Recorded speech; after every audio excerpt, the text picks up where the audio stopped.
What if the most powerful teachings of Mary Magdalene were ripped from history on purpose? What if what's missing is exactly what we've been craving?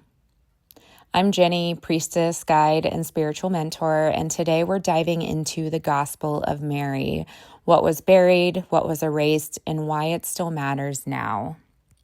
Welcome back, my friends. This episode is one I've been wanting to record for a long time. We are diving deep into the Gospel of Mary. Yes, that Mary. The one we're always talking about, Mary Magdalene. And not just her story, but her teachings. Because buried in the Egyptian desert in the 5th century and unearthed in 1896 were texts that changed everything. Today we're going to talk about how these Gospels were discovered, what was missing from them, and what Magdalene taught about healing the soul, mastering the inner world, and reclaiming our power. We will also explore the 7 powers, an incredible part of the gospel that reveals a profound mystical map of embodiment and liberation. And I'll show you how this connects to the Priestess Path mentorship, which is now enrolling. I'll drop some book recommendations in the show notes for those of you who want to go deeper. Let's start by going deeper into the historical context of the gospel that wasn't supposed to survive. The most complete copy of the Gospel of Mary was found in what's called the Berlin Codex, discovered in 1896. It also contains other Gnostic texts like the Apocryphon of John and the Sophia of Jesus Christ. All were written in the Sahidic dialect of Coptic. 2 earlier Greek fragments had also been found, Papyrus Rylands 463 and Papyrus Oxyrhynchus 3525.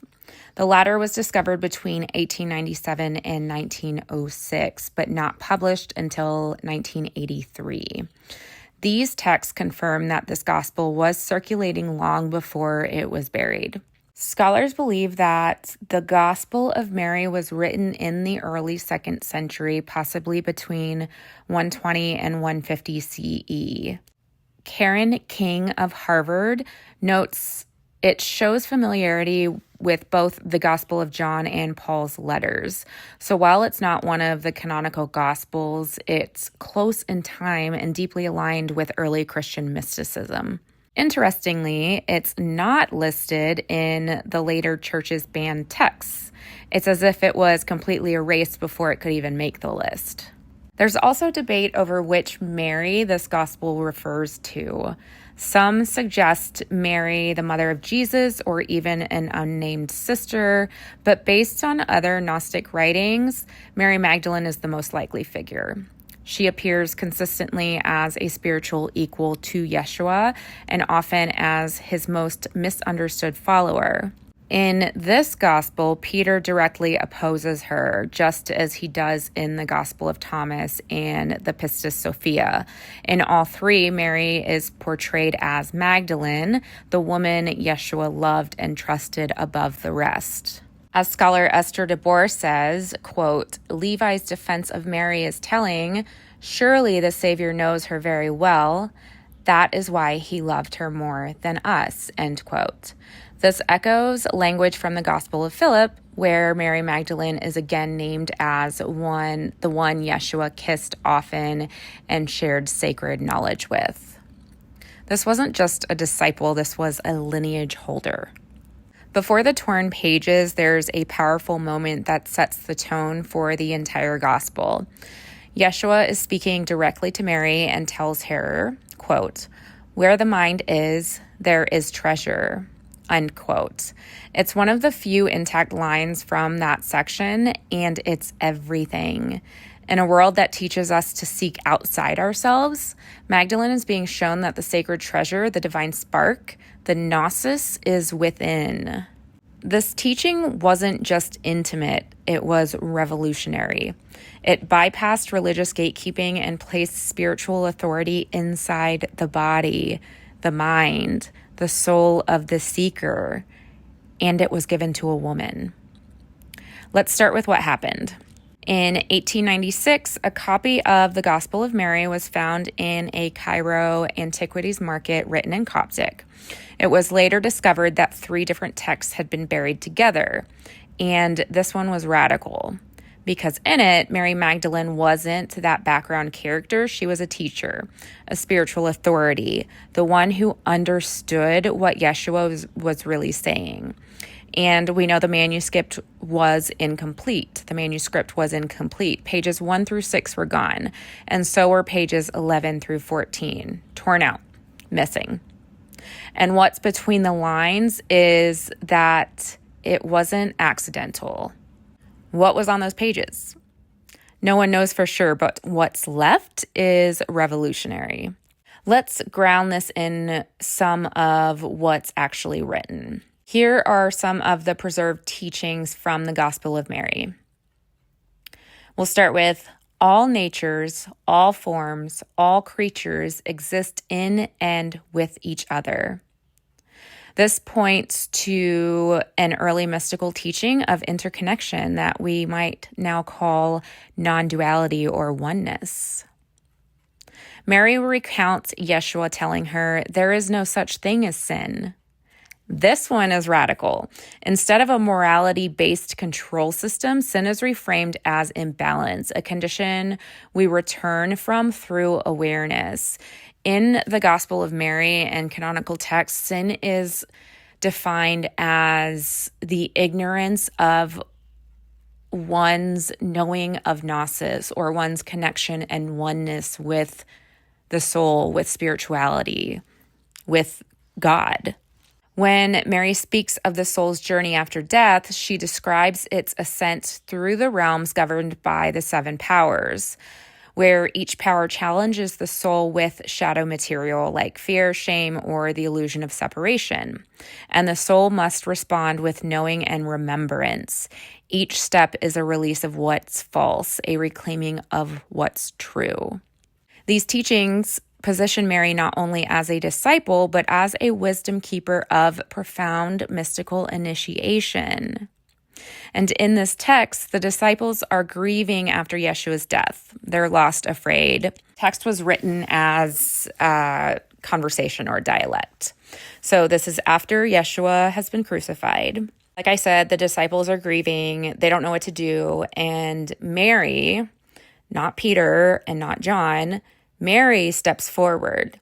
She tells them about a private teaching that Yeshua gave her, and she speaks of vision, of ascent, of the soul's journey. And what happens? Peter challenges her. He says he doesn't believe her. He says, quote, "Did he really speak to a woman in private and not openly to us?" End quote. Obviously, this is translation. But Levi defends her, and Yeshua, through the text, affirms her. This is one of the earliest records we have of a woman teaching spiritual truth in direct lineage with the divine, and it was buried intentionally. As Meggan Watterson writes in Mary Magdalene Revealed, which this book changed my life, it changed everything, quote, "The pages that were torn out were the pages we needed the most," end quote. I had to grab my copy of the book. This is in the introduction. Meggan writes, 3 copies of the Gospel of Mary have been recovered, 2 in Greek and 1 in Coptic. All 3 versions of her Gospel are missing the beginning and then also 4 pages in the middle. And those 4 pages would have contained the answer to what I believe is one of the most significant questions we could ever know. Mary asks Christ, "So now, Lord, does a person who sees a vision see it with the soul or with the spirit?" All we have of his answer is this provocative yet cryptic start. The Savior answers, "A person does not see with the soul or the spirit, but rather the mind, which exists between the two, sees the vision, and that is what ... And then the pages are ripped out.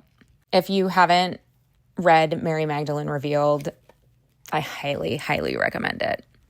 All right, now let's talk about the 7 powers. This section of the gospel is part of what Mary shares with the disciples. It's a map of the soul's liberation. The 7 powers are darkness, craving, ignorance, craving for death, enslavement to the physical body, the false peace of the flesh, and the compulsion of rage. Sound familiar?